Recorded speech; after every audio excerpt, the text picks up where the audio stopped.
지금 이제 시대적으로 이제 계속 이제 복지라든지 노인 복지가 특히 이제 사실 취약했던 부분들이 보완이 돼 가는데 경남도가 이제 야심차게 이 사업을 하는 것까지는 좋은데 이제 정책이라는 게 정책을 하다 보면은 여러 가지 이제 부작용이 나는 걸 사전에 좀 준비 이런 부분들이 있어야 되는 거 아닌가. 도가 추진하게 되면은 집행권은 이제 시군에서 하게 되는데 이런 문제들을 좀 하나 몇 가지 짚어보면은 예. 이제 만약의 경우에 이제 노인들이 시군에 찾아가서 내가 임플란트를 하겠다 해서 대상이 됐을 때 이분들이 이제 병원에 가가지고 내가 임플란트를 하겠다 했는데 실제로 의사가 검진을 해보니까 임플란트를 할 수 없는 상황들 예. 또 이제 임플란트를 했는데 이제 관리를 해야 되잖아요. 근데 물론 저 관리를 잘할 경우는 괜찮은데 어른들은 또 관리가 잘 안 되거든요.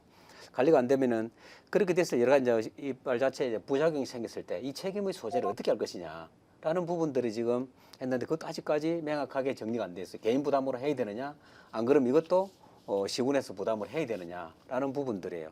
이게 임플란트라는 것이 이렇게 사후가 나중에 이제 잇몸이 썩었다든지 이렇게 했을 때 문제점들도 저희들도 생각을 해서 사후 관리비까지 명수안에 포함을 시켜서 그 사업비를 책정한 상황이긴 합니다만은 금방 교수님 말씀하신 이런 부분들에 대해서도 시행을 하다 보면 분명히 시행 착오가 있을 수가 있고 부작용이 발생됐을 때 여러 가지 경우의 부작용이 발생되는데 그때 발생되는 비용을 어떻게 할 것이냐, 지자체가 부담할 것이냐, 안 그러면은 일단 그 치료비에서 치과 의사, 치과 쪽에서 부담할 것이냐 이런 부분이 발생되기 때문에 어차피 본인 부담금은 없는 거니까 누구 지자체가 아니면은 치과가 부담해야 되거든요. 이걸 명확하게 정리를 해줄 필요가 있다.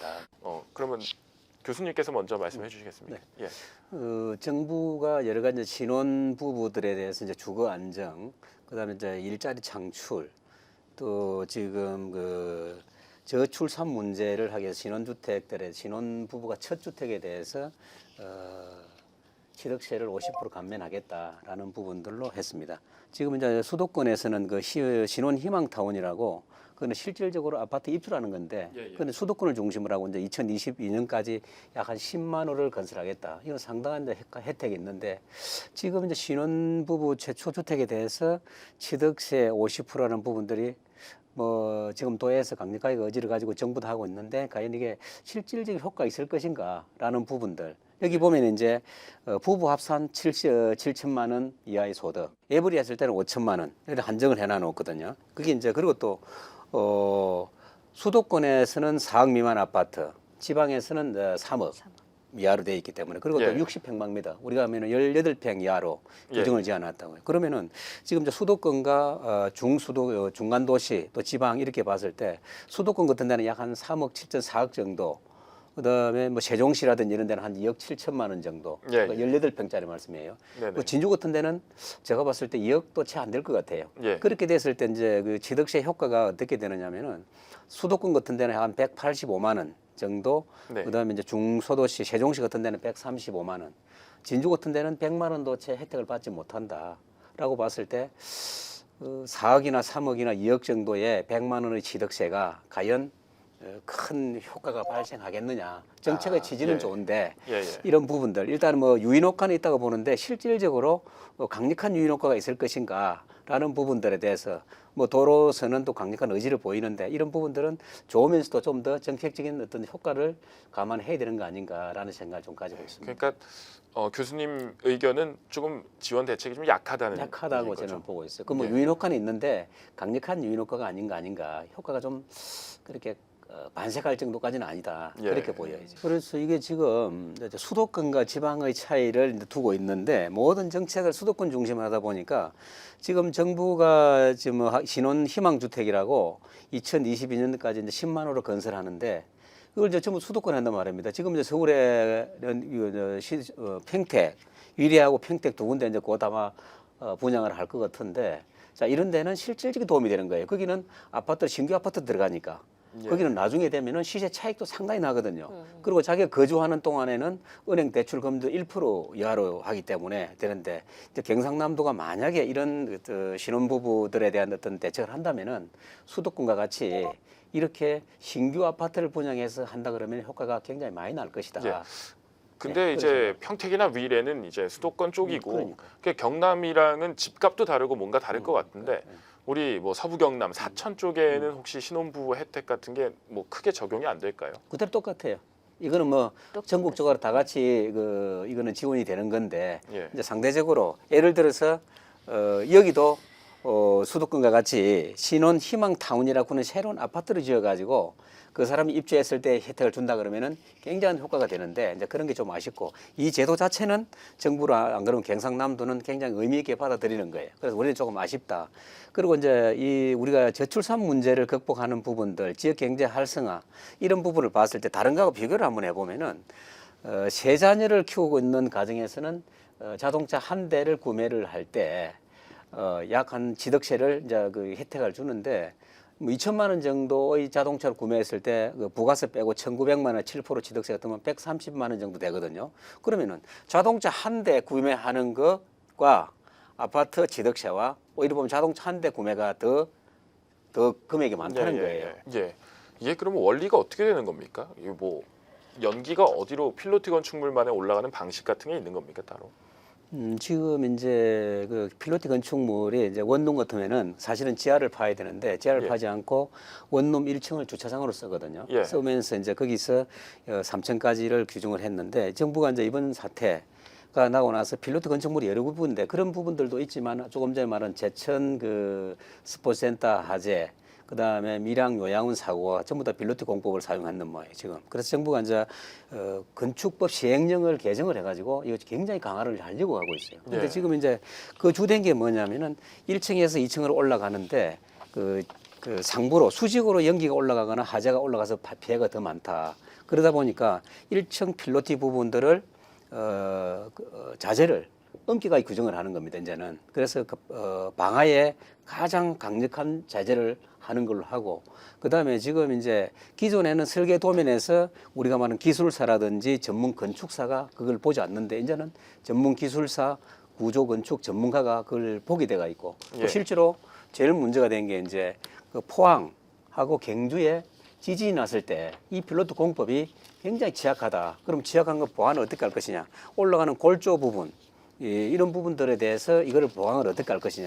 앞으로는 그 공법에서 비계를 설치하거나 안 그러면 철근을 냈을 때 그거를 전부 다 촬영을 해가지고 예. 보완을 하도록 그래서 제출하도록 그래서 엄격하게 하는 부분들이기 때문에 그래서 지금 이 부분들은 지금 이제 방화라는 부분들이 이제 전제가 돼가 있기 때문에 제일 우선적인 거로 조금 전에 홍안에서 말씀하셨던 1층에서 불이 났을 때 2층, 3층으로 금방 번져 올라가는 부분들 방화 구역을 정해서 차단을 하겠다라는 부분들도 이제 그 법규안에 넣는 거예요. 예. 그래서 아마 경상남도에서는 이 그 건축물에 대해서 전수조사를 할 모양입니다. 전수조사를 하고 지금 이제 필로티 건축물을 지금 법령적으로는 그렇게 돼가 있는데 실제로 다양하게 건축돼가 있는 그 필로티 건법을 보면서 경상남도가 앞으로 어떻게 보완을 해야 될 것인가라는 어떤 검토 차원도 같이 겸해서 아마 이 지금 건축물 실태 점검을 하는 것 같습니다. 대형 사고가 났을 때 점검을 해보니까 강릉 뭐 사고도 뭐 비슷한 공법은 아니지만 했는데 보니까 이제 소방 시설 문제도 일단은 그 제도적으로 취약했다.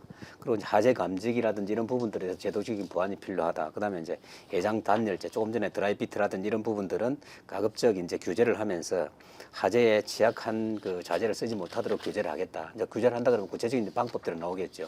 그리고 이제 아까 말씀 2층에서 제일 문제 1층에서 하재가 발생돼서 2층, 3층으로 연결되지 않게 방화 구역을 정리해야 되는데 거기 올라가는 연기를 차단하기 위해서 이제 방화 그 댐프를 설치하는데 댐프도 2년에 한 번씩 정기 검진을 받도록 의무화시키는 부분들을 해서 대단히 이제 강화된다라는 부분들이 이제 선제적으로 예방을 한다는 차원에서 경상남도가 아마 예. 지방자치단체하고 관계까지 같이 아마 조치를 취하는 것 같습니다.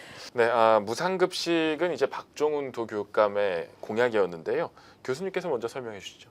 지금 뭐 대한민국 전체가 무상급식으로 완전히 다 돌아선 것 같아요 지금 됐었는데 이제 이 제도가 얼마만큼 정착하게 효과를 가질 것이냐라는 부분들은 뭐 여러 가지 어떤 한영도 하지만 우려도 있고 이런 부분들은 좀 더 지켜봐야 될 거 아닌가라는 부분들 그리고 이제 복지라는 부분들이 이 정부가 이제 강력하게 추진하고 있으니까 여기까지 왔습니다. 왔고 나중에 뭐 별도로 또 문제되는 부분들은 보완을 하고 무상복지, 무상교육, 무상의료 이제 계속 이어지는데 이 재정적인 부분을 다 어떻게 할 것인가라는 부분들은 우리가 또 고민을 해봐야 되고 지금 이제 그 사천시 같은 경우 보니까 사천시는 기존의 읍면에서는 거의 뭐 무상급식을 시행을 하고 있기 때문에 큰 문제가 없는데 이제 동지역을 추가를 하다 보니까 예산도 보니까 그렇게 많이 늘어나지 않더라고요. 동지역에 보니까 한 1,600명 정도 이제 혜택이 늘어나는 거예요. 예, 예. 그러다 보니까 예산도 한 6,500만 원 정도 기존 예산에서 더 이상 늘어나지 않아요. 예, 그러다 예. 보니까 뭐 실은 미리 이제 선제적으로 대응이 돼가 있기 때문에 큰 부담이 없었다.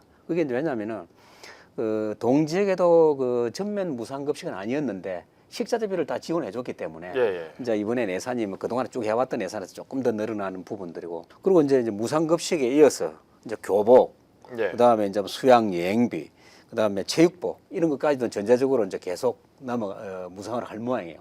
근데 벌써 창원, 남해, 고성 고성, 예. 이런 데는 벌써 금년부터 그 교복을 고급비를 지원해 주는 걸로 뭐 다른 시군에는 내년부터 다 하는 것 같아요.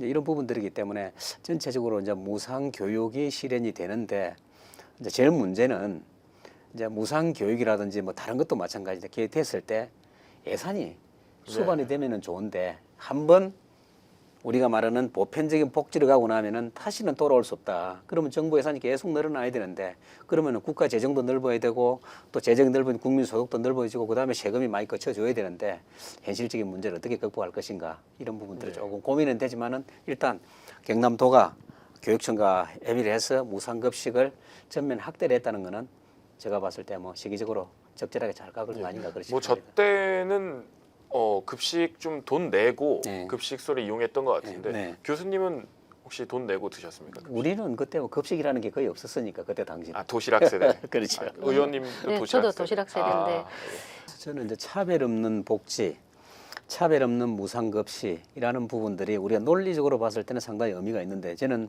뭐 다른 사람들은 또 뭐 보수적이라고 이야기할지 모르지만 차별 없는 부분들 모든 것이 공정해야 된다, 공통이 된다 이런 부분들에 대해서 저는 별로 동의를 하지 않는 거예요. 민주주의라는 것은 기본적으로 차별이 있고 차별에 따른 경쟁을 통해서 민주주의가 발전하고 사회가 발전을 하는데 제일 뭐 우려했던 부분들을 모든 걸 보편적으로 일률적으로 갔을 때는 이 사회주의 공산주의로 갔을 때 그게 합당하느냐라는 부분들이 비판의 소지로 있지만은 저는 그렇게 보지 않는다. 그리고 이제 교육이라는 부분들 어느 부분들의 예산이 집중되면은 나머지 부분들에 대해서는 불가피하게 쓸 수가 없게 되는 거거든요. 네. 이런 부분들은 지금 제가 봤을 때 다른 시도도 마찬가지예요. 무상급식의 예산이 가다 보니까 실질적으로 교육에 필요한 장비라든지 교재라든지 이런 부분들 심지어는 다른 지자체는 예산이 없기 때문에 그 신규 임용도 신규 교사 임용도 못할 정도 예산이 없다는 예. 거예요. 그런 부분들도 만들어지고 그리고 이제 정부의 전체를 봤을 때는 균형 잡힌 예산이 있어야 된다. 예산이라는 거는 어느 특정 부분에 일반적으로 집행하다 보면은 정말 무료불구 필요한 데는 집행을 못하는 경우 그리고 특히 지금 우리 사회가 가지고 있는 그 심각한 양극화를 해소를 하기 위해서는 어떻게 할 것이냐. 그러면은 교육의 양극화를 극복하려 그러면은 이 양극화를 극복하려면은 교육 문제를 해소를 하면서 양극화를 극복해야 된다. 그런데 이렇게 보편적으로 전부 다 예산을 지원해 주면은 정말 그 양극화를 해소하는데 필요한 집중과 선택으로 해서 이 양극화 극복하는 데는 제가 볼 때 효과도 있다. 라는 부분들에 대해서 이제 집행하는 교육청이나 안 그러면 시도에서 신경을 좀 써가지고 배려해야 된다. 그 조금 전에서 항 의원님 말씀하셨는데 무상 교육의 일어남을 해가지고 선순환적인 부분들이 있지만 문제점들 몇 가지 있잖아요. 지금 농약이 검출된 문제라든지 예. 그렇지 않으면 또 입찰 관계의 문제라든지 다양한 문제들이 많이 있었거든요. 이런 부분들도 선제적으로 제가 봤을 때는 준비를 하고 감독 체계도 갖춰야 될 거 아닌가 저는 그렇게 보입니다. 지금 이게 이제 인턴이라는 게 일반 인턴과 똑같은 겁니다. 대기업에서도 인턴제를 활용하고 있잖아요. 예, 예. 이거 그 인턴과 똑같은 거예요. 단지 영농을 하고자 하는 사람들 예를 들면은 내가 앞으로 영농을 한번 해보겠다. 그렇지 않으면 지역을 해서 한번 비워보겠다라는 예. 사람들은 아까 말씀하시는 영농법인이나 선도농가라는 거는 농업을 규모 있게 아주 잘 키우는 사람이 물품도 많이 내고 또 사람이 필요하다 싶으면 그 사람들 취업이 되는 게 그러니까 기업에 취업하는 거나 영농법인이라든지 선도농가라든지 이런 데 실습 교육장에 취업하는 게 똑같은 거예요. 예, 예. 그런데 이제 월급이 이제 보면 한 200만 원 정도를 보고 200만 원 중에서 50%니까 100만 원씩을 6개월간 이제 시범적으로 경상남도에서 1년에 한 20명 정도 예, 예. 이제 사실 경상남도가 역점적으로 한번 해보는 거예요. 그러면 네. 이제 청년 인턴제나 대기업 인턴제나 안 그러면은 공공기관 인턴제나 네. 여기도 똑같이 일자리 창출, 예. 청년 일자리 창출하고 맞물려 있기 때문에 이제 그런 부분들 그리고 이제 이 사람들을 양성을 해서 농촌이 좀 젊은 농인들 전문가들을 양성해 보자. 또 그런 부분들 그리고 기존의 영농법인이라든지 선도농가에 또 필요한 인재 인력을 정부가 또 자금 어느 정도 지원해 주는 방법들 그러므로 해서 네. 이제 우리 농업을 좀 더 선진화하는 부분들과 일자리 창출과 뭐 지역 경제 활성화 예. 또 기존에 있는 농업인들에 대한 어떤 그 지원들 다양하게 이렇게 혜택을 주는 어떤 그런 제도라고 보면 됩니다.